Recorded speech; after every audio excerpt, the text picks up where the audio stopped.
Hello friends, digital voter slip কিভাবে mobile থেকে download করবেন। ভোট কেন্দ্রে যাওয়ার আগে আমরা যে স্লিপ কালেক্ট করি সেখানে আপনার নাম, বাবার নাম, সিরিয়াল নাম্বার থাকে। সেই স্লিপটি আপনি আপনার মোবাইল থেকে এক ক্লিকে ডাউনলোড করে নিতে পারবেন। আমি আজকে এই ভিডিওতে আপনাদেরকে স্টেপ বাই স্টেপ দেখাবো কিভাবে আপনি আপনার মোবাইল থেকে ডিজিটাল ভোটার স্লিপ ডাউনলোড করবেন। তার জন্য ভিডিওটি প্রথম থেকে লাস্ট পর্যন্ত দেখতে থাকুন। চ্যানেলে নতুন হয়ে থাকলে অবশ্যই চ্যানেলটি সাবস্ক্রাইব করে নেবেন। তো সর্বপ্রথম আপনাকে আপনার মোবাইলে প্লে স্টোরে চলে যেতে হবে। প্লে স্টোরে গিয়ে আপনাকে সার্চ দিতে হবে ভোটার হেল্পলাইন। সার্চ দেওয়ার সঙ্গে সঙ্গে দেখতে পাচ্ছেন ভোটার হেল্পলাইনের যে অফিসিয়াল অ্যাপ রয়েছে সেই অ্যাপটি আপনার সামনে চলে আসবে। এটিকে আপনাকে ইনস্টল করে নিতে হবে। তো আমার মোবাইলে যেহেতু প্রথম থেকে ইনস্টল রয়েছে তাহলে আমি এখন আপনাদেরকে ওপেন করে দেখিয়ে দেবো। তো আমি এখন ওপেনে ক্লিক করব। ওপেনে ক্লিক করার পর আপনার সামনে ঠিক এরকম একটি ইন্টারফেস চলে আসবে।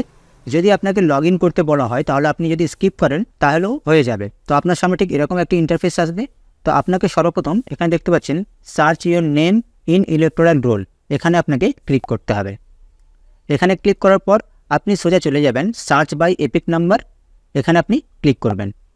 এখানে ক্লিক করার পর আপনার যে ভোটার কার্ডে যে এপিক নাম্বারটি রয়েছে সেই এপিক নাম্বারটি এখানে দিয়ে সার্চে ক্লিক করবেন। তো আমি এখন এখানে এপিক নাম্বারটি দিয়ে নেব এবং সার্চে ক্লিক করব। সার্চে ক্লিক করার পর দেখতে পাচ্ছেন আমার সামনে ডিজিটাল ভোটার লিস্টটি চলে এসছে, অর্থাৎ আমার এপিক নাম্বার, নাম, এজ, জেন্ডার, পেরেন্টস নেম, আমার যে অ্যাসেম্বলি কনস্টিটিউয়েন্সি আছে সেটি এখানে শো হয়ে যাবে, পার্লামেন্টারি কনস্টিটিউয়েন্সি এখানে শো হয়ে গেছে, ডিস্ট্রিক্ট, স্টেট, আমার পার্ট নাম্বার দেখতে পাচ্ছেন এখানে আমার যে পার্ট নাম্বার রয়েছে সেই নাম্বারটি এখানে শো হয়ে গেছে, পার্ট নেমও শো হয়ে গেছে, সিরিয়াল নাম্বার, পোলিং স্টেশনের নেমও এখানে চলে এসছে।